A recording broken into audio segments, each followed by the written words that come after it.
So today we have a very special guest on our show. We have Wayne Burton, who is a singer, and he does a lot of LDS music and a lot of other kind of genres too. And we're so excited to have him here today. We're great friends. He came all the way from Canada, you guys. Big deal. Wow. Is it Alberta? I made it. Yeah, I'm from southern Alberta, straight north of Utah. Listen to how he talks too. You'll hear it more as the episode goes We'll on. see. We'll see. Hey, what do you put on your leg or your feet when you're going out in the snow? Is this especially kind of boot? A boot, yeah. And can you? I'm not gonna go there. Come on. But on the top, I put a toque. So. A what? A toque. You pull it over and Like you a go beanie? skiing. Yeah, like a beanie, I guess. Can you explain it Does more? it go over your face too with It's eye a toque. holes? It's a French name. It has a Q in there. I just don't know what you're talking about. Sorry. That was gold. Okay.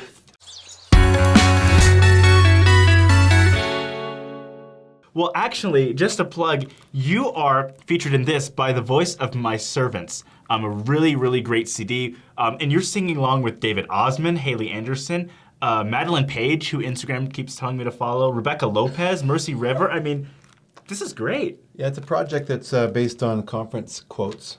Well, we're going to listen. You go buy this. Or is it on Apple Music, Spotify? iTunes, WayneBurt.com, Deseret Book. All right. I like it. The title of the album is called By the Voice of My Servants. And our topic today is actually, it's in light of that, receiving revelation. Which is a interesting thing to talk about. Actually, it's kind of hard. I remember I was watching a face-to-face with Elder Oaks, or at least it was a promo for face-to-face, and he said, we're going to be answering questions. And some questions are hard, like, how do I repent? Even an apostle of the Lord was like, that's a hard question. It's a very personal thing, so I guess we'll be talking about how we receive revelation, but how revelation is given for the church as well. Yeah. Revelation is, in a sense, getting information from God. When people talk about in all churches having a relationship with God, we really emphasize that in this church. But having a relationship with God is kind of a two-way thing, right? You have a relationship with Him, you speak to Him, and He speaks to you. So that's how the relationship is built. And so that is called revelation, getting the information. Mm-hmm. And I really like how in our church, like Quaker was saying, we get that personally. So we do believe that we have a modern day prophet who lives on this earth and he receives revelation for the entire church. And so in general conference, things like that, that's where we get to hear a lot of our revelation from our prophet. But we can also get that personally, which I've really liked, and that has really, really helped me gain a testimony of God knowing and loving me and knowing my name, my situation, and just how to help me when I don't think anyone else can. And I think it's really cool because we all receive revelation in different ways. And so if you guys had any experiences that you'd want to share about like receiving revelations for yourself? Yeah, well, maybe just before that, though, you made me think of something. You know, in our church, we believe that we are entitled to have that as we follow God and open our hearts and pray. But we also believe that other people receive inspiration from God, too. I mean, that's how people come to the truth, is because God leads them. And so it's not exclusive to the LDS church. Yeah.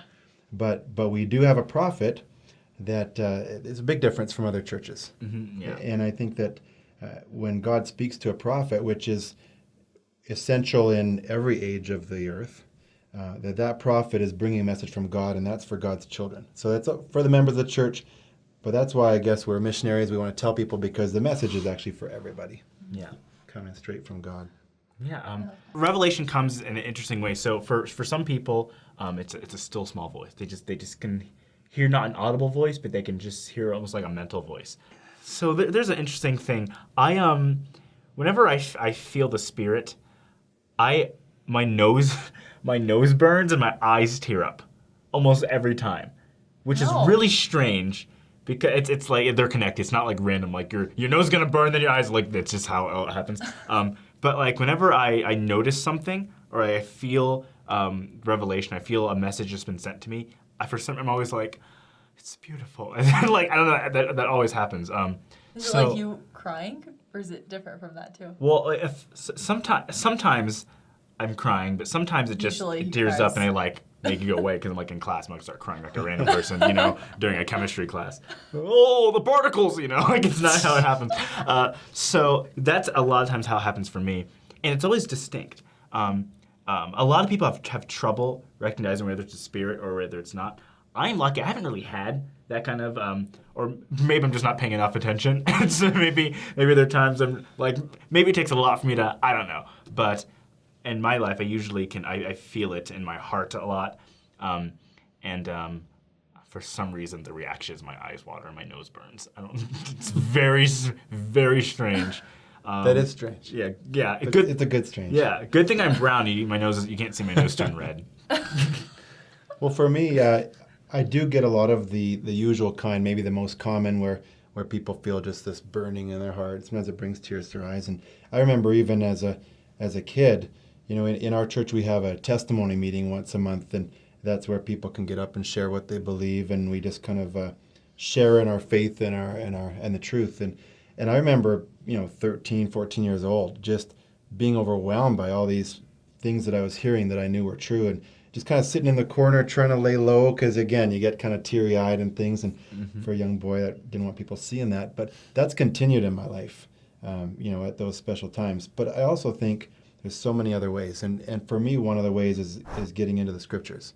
Revelation has already been given and written down. It's already on the page. But for me, it's amazing how different times when I come to a certain verse, it speaks to me where it didn't maybe the time before, where I was ready. Yeah. And I've written songs where it's based on one verse, and it's a verse I've read dozens of times, and just the one time it strikes me a different way, and that's a Spirit telling me, here, all these verses are important, and today this is the one I want you to get something out of. Yeah, that's happened with me too with my patriarchal blessing, where I will read it, and you read the whole thing, you know it pretty well, but then out of nowhere you're like, this one part sticks out, and you're like, was that not there this whole time? Yeah. But it's really cool how God knows you, and he knows your situation, and he knows what you need to see.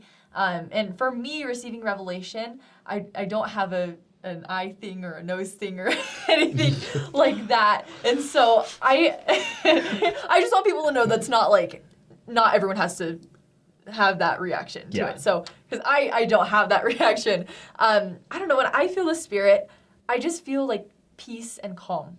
And if you know me, I don't know how well you guys know me, but I get stressed very easily.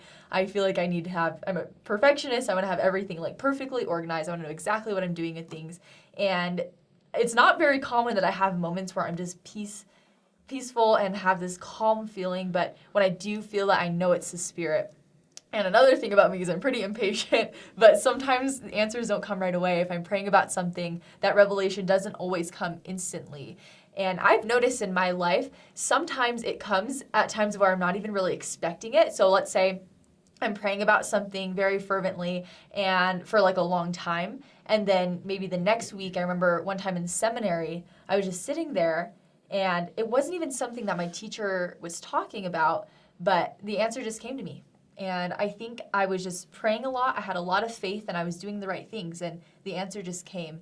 And I just know that if you have faith and if you're really being righteous and seeking after those things, it'll happen. Sometimes you just have to be patient for it, unfortunately. The first time I learned to listen after I prayed, I was at the time my girlfriend said after we had prayed, I was started talking, she was like, shh, listen. And I was like, and I was so now I do that after. And describe what that looks like. For me, I just wait, and I just listen to how I feel. Sometimes I get nothing, and I'm like, all right, answer's not coming. Sometimes I'm like, okay, there is a lot of depth and goodness in waiting after, and just listening to see if the Spirit's going to tell you. If he doesn't, it might happen later.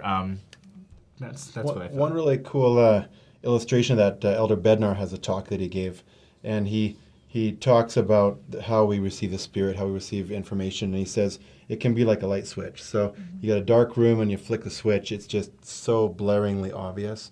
And then he says it can also be like a sunrise. And if you think about, when did it get light in the sky? It's really hard to say because it's so gradual, it's so just little by little, and that's, for a lot of people, that's how it happens. Yeah. And I dropped my daughter off at the MTC today, and it's just exciting.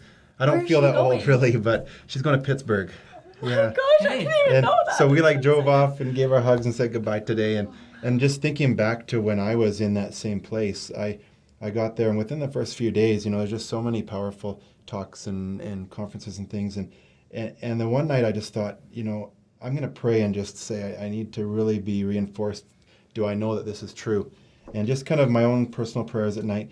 And I just got this kind of like you were saying, peaceful feeling like, you already know this. You've known this. This has been one of those gradual things that's come through your whole life. And it was just that kind of, okay, I didn't have to ask because I did know. And then the Lord gave me a night or two after that in a different conference. They were talking about Joseph Smith. Just this powerful, we were singing a hymn about him, a song. And it just overwhelmed me. And it was like a light switch. Yeah. So I thought, okay, the Lord's shown me the gradual way. He's shown me the light switch way. And I think if we're in the right place, like they talk about holy places, whether that's a temple or a church or our own personal prayer or just being righteous, I think if we're in the right place, we're going to have lots of ways happen. Yeah. It's not just going to be one or the other. The Lord's the generous Father. He just gives us all those experiences. So what is the spiritual process that you go through while you're writing the music that you write? Well, as you've mentioned earlier, a lot of the music I write, and maybe the biggest amount and the most important is spiritual music. It's different for every song. So, I have some songs that are just project-based. They're, I've had a number of songs on, especially for youth, and sometimes they're looking for a young women's song or a missionary song or whatever, and you can kind of start with a theme and just start working, and of course the Spirit guides through that. But there's other times where I just have an experience that just is so powerful that it needs to be told. But in writing songs, I've had so many times with certain songs where I can think back and think, I was writing it kind of coming to this part, and the Spirit just flooded on in. And it doesn't mean that I just scribbled as fast as I could because I couldn't keep up with the words or something, but it just reinforced that these are truths that I'm sharing. And it just, not every song, it's kind of like experiences with your children. You have good days and bad days kind of thing, but there's those moments that are so special. And as a songwriter, it just tells me why I keep doing it. Wow. This isn't pop music. You don't get rich over it. But spiritually you do. It's a pretty cool process. That's really cool. So you're probably going to get some online subscribers that are going to say, well, what if I got an answer and it disagrees with what the prophet told me? And so what do you think? Revelation from the Spirit will never be in opposition to the prophet. God leads our church through prophets and apostles. Okay? So if you get revelation that is contradictory or is going against the revelation they've gotten, it is not from God. I think sometimes you can get a testimony of what's true in a more global sense, knowing that the church is true, knowing that the prophet is a prophet of God. And when you come to those small details where maybe your mind hasn't figured it out yet, or you feel like you're getting a different answer, I think you can lean back on what you know is true globally through your testimony and work through that. Give it time, allow God to answer in His own way, and not let that be a stumbling block along the way. Wayne, thank you so much for coming on the show. Thank you. This is a lot of fun. I know. I need to go thought listen You to guys and your fish. I thought he came here just for our show, but he dropped his daughter off at the which is good. That too. was the big. We're glad he's here. Anyway. Thanks. So, you met Danny Eisman? I met Marie. I actually had to wait for Marie to finish a recording session when I was booked. And I'm like, come on, Marie, let's get going. Just down the street, actually. Wow. Hey.